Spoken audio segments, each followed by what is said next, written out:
And so the most important thing that we've learned from this whole pathway is we have to, if we're going to truly eliminate cancer, we're going to have to eliminate or better understand what this overeating, obesity, and diabetes is all about.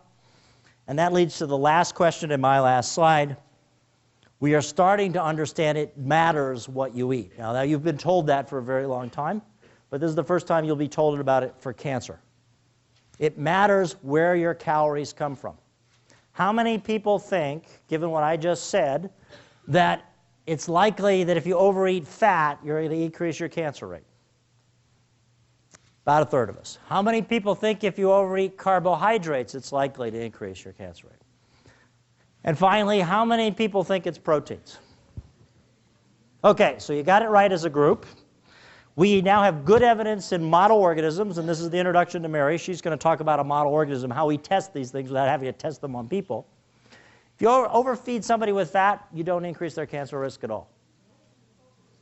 Okay? You overfeed somebody with carbohydrates, and you dramatically increase their cancer rate. And protein is halfway in between. And that's why we're going to have a huge debate about these carbohydrate-based diets, and I invite anybody for questions going on. At this point, I have overstayed my welcome. That's my last slide.